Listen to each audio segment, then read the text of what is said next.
dağlar boyandı nura. Kör kulaklar ne söyleyeyim.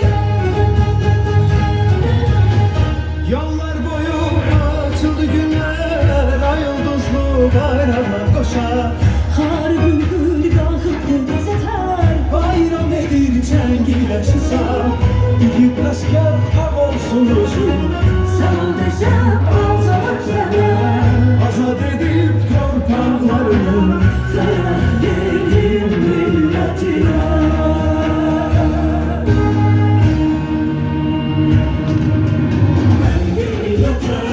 tarih yazan. Zaferin dillere kazandı savaşında. Bütün cihan peygamberimiz torpağından. Hem bir millete tarih yazan. Şanlı gören çıkmaz yerde.